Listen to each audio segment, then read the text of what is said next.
the Verified Verifier, which is an effort, combined effort between zkproof.org and the zkEVM formal verification effort.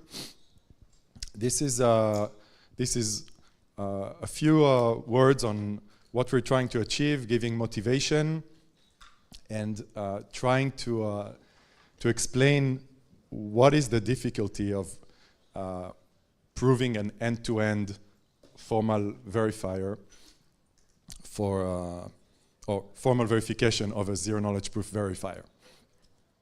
So first, just what are we doing? We're trying to have an end-to-end proof in Lean for PLONK, the PLONK zero-knowledge proof scheme, the verifier of PLONK, so not all of PLONK, and we targeted Ethereum as the specific embodiment, the specific implementation of Verifier. Now, why did we choose all these choices? The main push to, first of all, choose the work on verifying a verifier. So you know that zero-knowledge proof, zkproof.org is trying to standardize for the benefit of the industry. And the place where zero-knowledge proofs are used the most today, and I would say the stakes are the highest, are where they're used to hold billions of dollars worth of cryptocurrency, and this is on zkEVMs. This is also the motivation for the zkEVM formal verification project, which has a much bigger task of proving all of the zkEVM mechanism. But we're tasked with the very last part of it, because the most common, very last step when a zkEVM did its job is to verify the proof of this zkEVM using a wrapper, sometimes in Groth 16 and sometimes in PLONK, and verifying that on-chain, on a smart contract on Ethereum. So the choice of Ethereum as an ecosystem is, frankly, that's where the highest stakes are. And the choice of trying to verify the smart contract of PLONK or Groth 16 is because this is the very last step. If we have a security issue there might be malicious state changes, even if all of the machinery before is to spec and does everything correctly, which is already a huge endeavor. There's also a pragmatic piece to it, which is, since this is a choice that has been made in the past few months to focus the effort of the industry on formal verification, and this is done in the Ethereum ecosystem, we are trying to align to that effort and make decisions or embrace the opinions from the bigger effort, the zkEVM effort, which means that we're choosing Lean as the language that will connect or will prove end-to-end the verified verifier. And faced with the choice between Groth 16 and PLONK, so last year I was standing before this crowd, or a combination of this crowd, and talking about let's formalize Groth 16. We're not committed to that. It turns out that we need to formalize PLONK because that has a wider industry appeal. Mainly because of the lack of trusted setup and personal choices of leaders in the Ethereum ecosystem that were actually live tweeting back in Berlin, no Groth 16, do something else. So we heard. Trusted but not circuit specific. Trusted but? Trusted but not circuit specific. not circuit specific, exactly. By the way, those opinions, if these leaders could express them on Blue Sky, even better. I reiterate, everybody move to Blue Sky. All right, so hopefully you have the motivation. Why are we doing a verified verifier with these choices? One last choice is Rust. Even though the main client in Ethereum is written in Go, it looks like if we do the end-to-end verification in Rust, we are a little bit better, let's say, future-proof. But that, I would say, that's maybe the least pragmatic and most compromise of the entire set of choices. Okay, so what are we doing? We're trying to have an end-to-end proof. And we actually are very ambitious with this end-to-end proof, because we start with a paper, the PLONK paper, and actually one of the co-authors of the paper, Oana, is helping us with this effort. And we want to prove that the verification of a PLONK, express the verification of a PLONK in Lean, and prove its security. So this is a sort of almost like a side quest, because it opens up so much. Everything that's not already available in Lean for us, we will need to work on. So, for example, we heard on the first day that there's some issues with just taking Fiat Shamir and not reasoning on how secure it is in the specific context you're using it. And there's a Fiat Shamir hidden in every little zero-knowledge proof scheme. So just approaching that part, it's part of the paper, but it's a sentence there. Yeah, to do non-interactive, we do what everyone else is doing. But in order to express that in Lean, we need to have much more detail. Same goes with, the underlying cryptography. If you're using pairing verification to verify your PLONK, well, what's pairing? Like, how do you express that in Lean, and what's the mathematics behind pairing? And if there's one thing that I've learned through the years, I don't know the math there, but I've seen people react to the math of pairing. I would describe it as, if I don't have to touch it, I don't want to touch it. But we have to, because otherwise, how do we express, what's actually happening in a verification of a PLONK? So there's a challenge just doing that part of proving the PLONK paper. Just expressing with a deep enough level of detail, what is verifying PLONK. Then here we have, I would say, somewhat of a departure from the ZK-VM effort, because this effort is really looking in the future and seeing what are the tools that are going to survive for years and years. But at ZK Proof, we're, structurally, we're looking at the past. We're trying to see what are the schemes that have survived the years and are ready for standardization, and what are the schemes that are deployed today out there. So we are not concerned with proving or expressing something in Lean and then executing that or creating code from that. We're concerned with blessing existing code that are deployed and protecting billions of dollars, and going from the existing to Lean. And it's this opposite direction allows us to bless a particular existing PLONK out there. So there's a second group of people in this effort that is looking at a PLONK smart contract, actually the bytecode of that contract, and extracting what exactly is this contract doing today as it is deployed. And hopefully, we can get with enough steps to express what it's doing in Lean. And then some of the steps that this program is doing is calling precompiles in the EVM client. The main precompile is verification of the pairing. So that's written in Rust for the client that we chose. So we need to extract what exists today in the cryptography of that client and express it in Lean.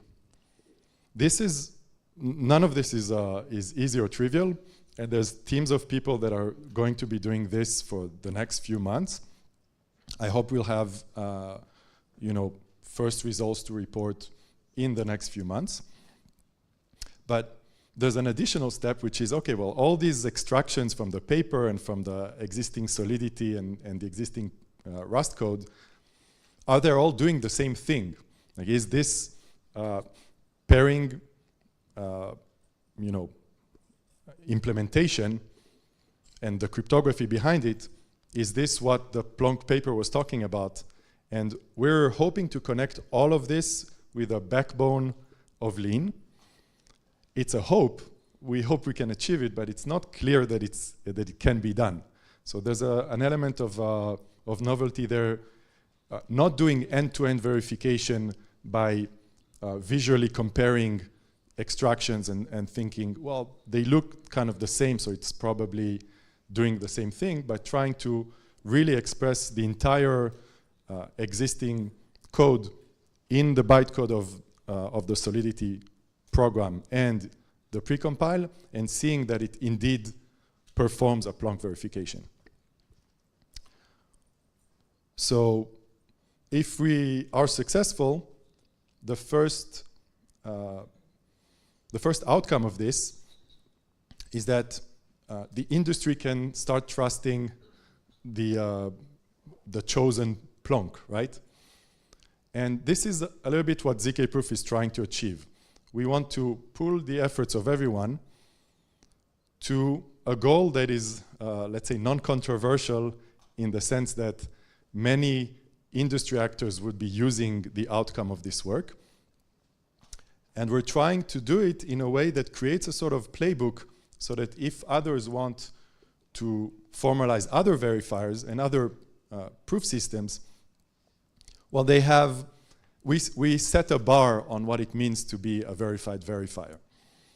One big step there is to get the consent of the steering committee and the standardization committee in this organization. These are a group of people that are looking into the details and want to see very serious work and everything explained and tight.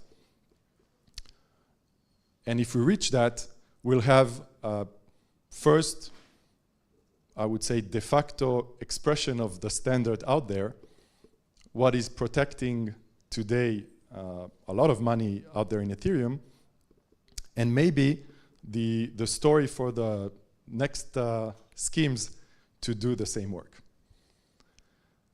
So this is an invitation to be looking at the verified verifier effort. We'll talk about it a little bit later today as part of the breakout to talk about standardization in general and what concrete outcome can we put out there as standards. And maybe in this context, I can also again thank the Ethereum Foundation, because of this, I would say, combined effort to push the industry forward with formal verification, we were able to prepare this year's effort, and we're already looking at the next year's conferences and moments where we're going to sync on the progress. So I want to thank again the sponsorship of Ethereum Foundation for this. Thank you. And let's say that those claps are also the claps for the conclusion of this talk, because I want to move to questions if you have any questions. And I think I planted, no, I did not plant a question, but you will always have one, right? So you said that, so we were trying to verify existing smart contracts. So let's say, for example, that we have a contract that is using the BN254 precompile. The estimated security of that is 102 bits against special tower NFS. That estimate is from Rouach and Singh 2021. That might not be secure against powerful government adversaries, potentially. Should we only verify a contract using the BLS 12381 precompile? Because we only consider that adequate for close to 128-bit security. So that's exactly the trade-off of do we try to be future-proof, or do we try to cover, just quickly secure one demonstration of a verified verifier that's maybe the most common today, even though we know its limitations. I don't have an answer. Oh, that's what I was hoping for. So with respect to the precompiles, so I think it's like verifying both precompilers is not an issue, and then people will use whatever they use. So I recently did process a grant to use Ferris to verify the BLS precompile in RVM, and then as part of this, because the one that most people use is the BN2541, we'll be looking at that as well. And then people can make up their own minds and deal with risk as they like. Yeah. So you're seeing here a snapshot of the dynamics of the verified verifier, which is, we know what we're trying to achieve, but there's people with opinion and funding and other groups working on other things that are interacting with our effort. The job of integrating all of these groups is tremendous.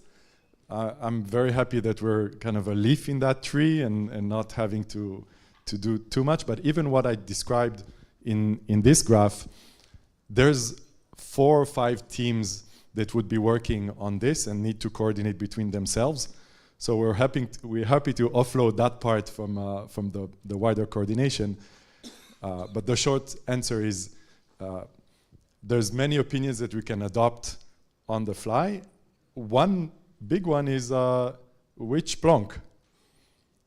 Which PLONK? Which PLONK?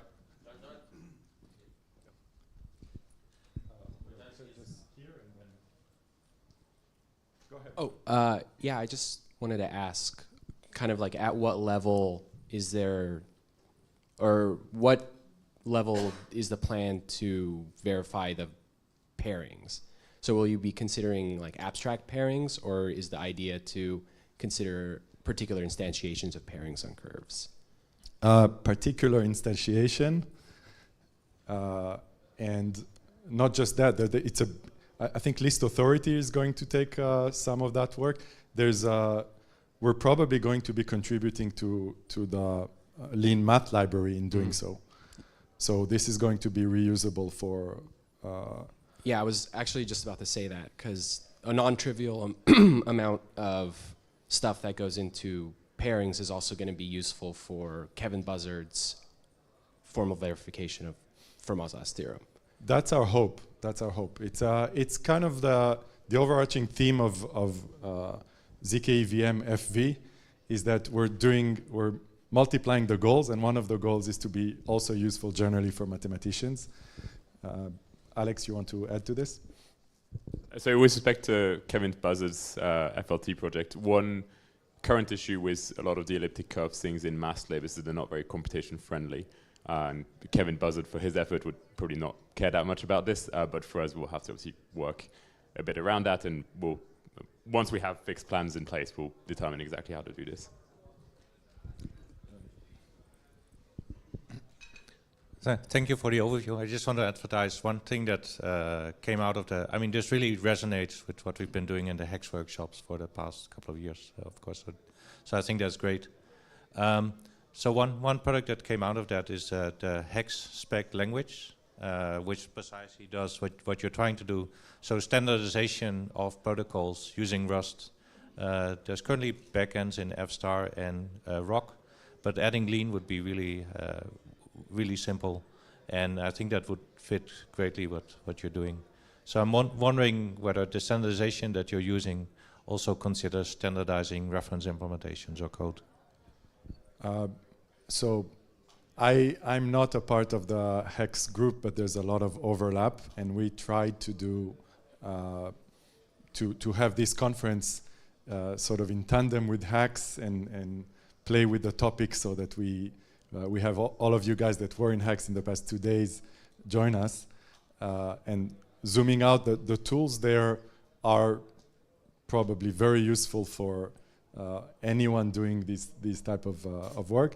I expect the different groups working on the different pieces to be knowledgeable and to bring that knowledge into the effort if it's relevant.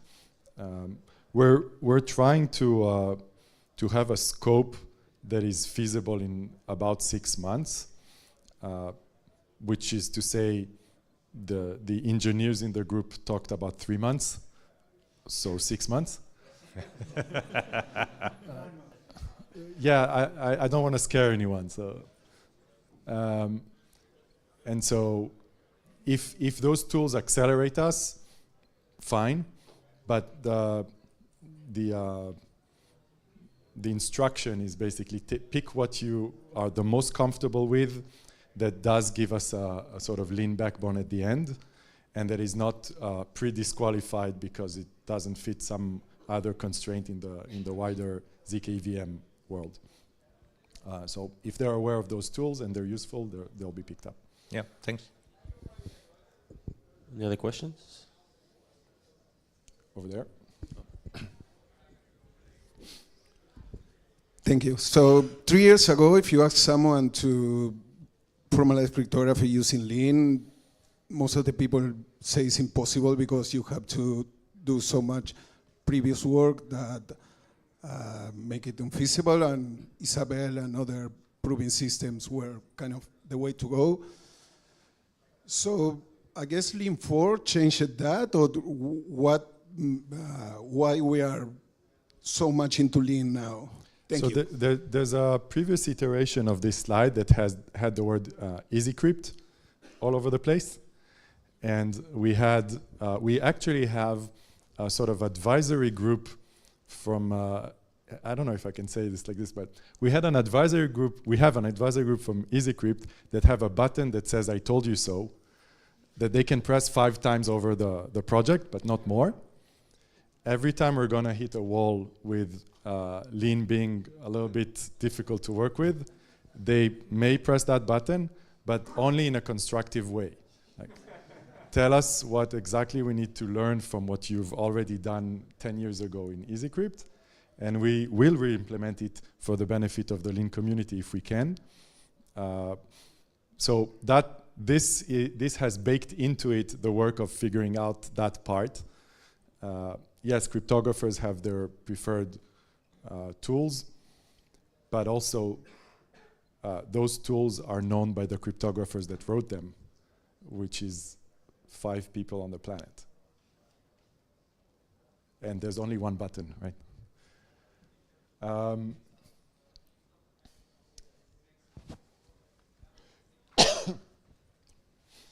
So last question, Pablo. So which PLONK are you aiming for, and does the fact that you're putting a lot of effort into the paper will constrain your choice on the concrete scheme? Yes, so the answer to that will be realized all together this afternoon.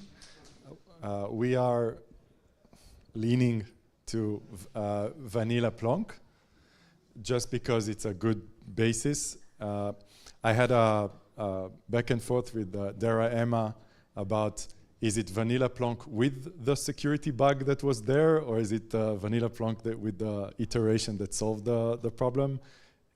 It's with the iteration that solved the problem, right, Joanna? Yes, yeah, sure. So yes, there's a lot to pick from, but in the end, our goal is to both demonstrate a concrete artifact. Here's the actual binary that does verification correctly, but also appeal to as much of the industry as possible, maybe with like, describing as future work how to move to PLONK or to something else. There's a hidden agenda here of, if this is attractive enough, the security of it, maybe some ZK VMs might think that this is a good choice to wrap what they're doing and move to that. Maybe all the Groth 16 ones will want to move to that, or maybe, I don't know, but that's a community decision. All right, thank you very much, everyone. And myself, I don't know. And